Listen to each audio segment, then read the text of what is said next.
It was about as complete a performance per night as we've seen from this team in a long time on the road.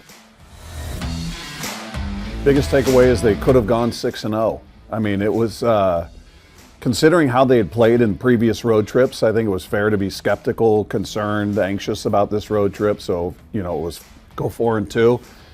It was amazing. It was amazing to see how they bounced back from a really tough loss, a game they should have won. Bullpen let them down.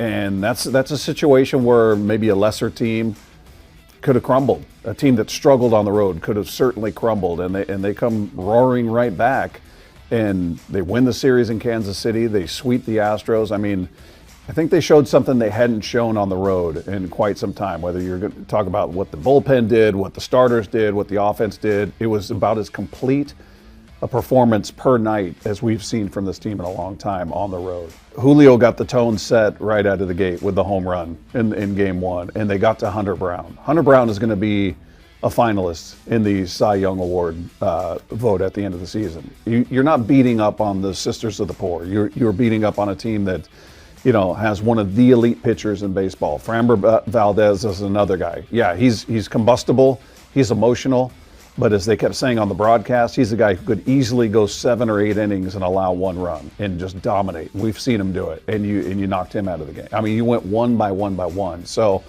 what they did offensively, whether it was just working counts, making guys work, jumping on them early, their aggressiveness, their base running, I mean, just everybody was chipping in, whether it was a base hit, whether they worked a walk, and, here comes Naylor stealing a base again, and it's a 90 feet, a movement of 90 feet that results in a run with a sac fly. I mean, it was headsy baseball. It was something that we hadn't seen on the road. On the road, they just seemed like when things would go wrong, they would scuffle, they'd get a little tight, and the offense in particular in this series doing what they did, where the Astros had their rotation set up the way they wanted, and you got to them. You got to good pitchers. You didn't beat up on the Rockies. You didn't beat up on the White Sox. You beat up on a team that, yeah, they're injured. They've got a ton of injuries, but they've been sitting in first place the majority of this season. So, I was having this debate with Mike Salk on Twitter, who said they're a bad team. They're not a bad team. Nobody hates the Astros more than I do. I'm the king of hate when it comes to the Astros. They're not a bad team. They're not the same as they've been, but come on, man. Look at you. got a guy who's going to be a finalist for the Cy Young. You got Pena, who's one of the few guys in baseball hitting over 300. You still got Altuve, who's just a little nuisance. They have talent. They've got the ability to win, as they've proven throughout the season. That was a relief, because that's, we were talking, a couple weeks ago about the home and road splits with these pitchers and how dramatic those numbers were, who they were at home versus who they were on the road. And it was night and day in a bad way on the road. So seeing them in a situation where there was this much consequence attached to every game, going up against a division rival, I mean, everything that was on the line, and having them come through the way they did was spectacular. And it's what we've been longing for the whole season. We see them at home going, well, why can't they be these guys on the road? They became those guys in maybe the most important series of the entire season. You got it from all three. And, if not for Woo's, pec tightness, he was dominating. He was absolutely dominating. I mean, 0 walks, 1 hit, 7 strikeouts, 5 innings. He was on fire. He was setting the tone as your number 1 guy, and everybody else followed suit. So couldn't be more impressed with what the starters did, what the bullpen did. I mean, it was just a tremendous series. It's hard to come away from this road trip with anything negative to say.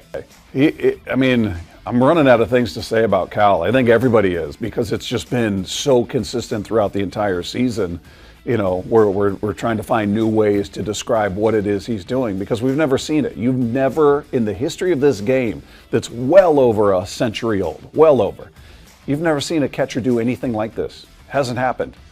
So, trying to find new ways to get across to somebody who maybe is a casual fan going, you see how special that? Do you understand what's happening here? So it's getting harder and harder to not repeat yourself when praising Cal and talking about what he's doing there. And, again, playing a premium position, the most physically demanding position on a baseball field. And every baseball player you talk to will agree with that. Nobody debates it. There isn't another position that demands more of a player, physically, mentally. So what he's done is amazing at the plate.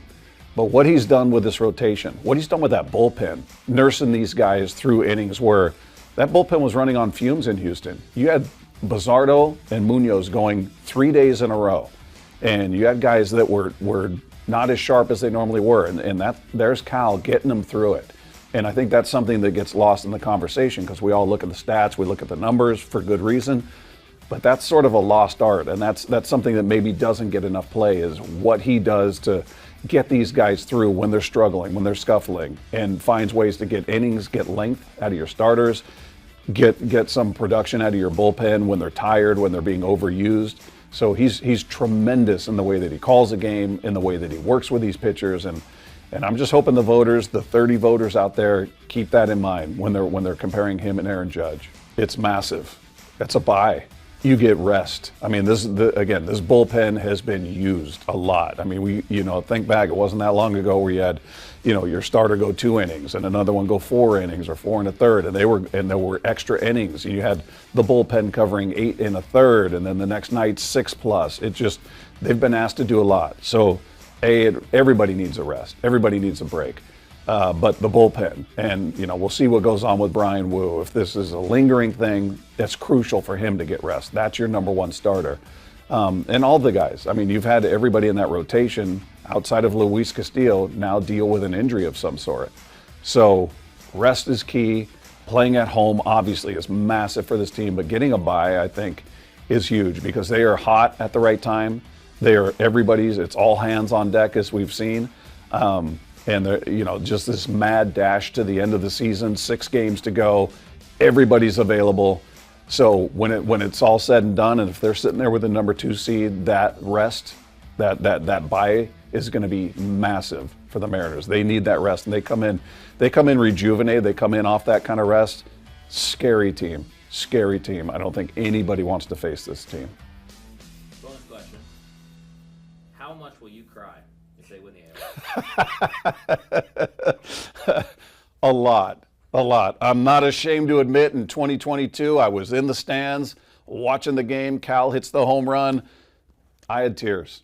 I'm hugging strangers. I don't like to touch people. I'm a germaphobe. I'm hugging people. There's beer coming down from the seats above us. It was just one big celebration, one big pile of unity. Because we're all in this together. We're all long-suffering Mariner fans, and they pull off something like that. I'll let the tears flow freely and not feel a single drop of shame about it.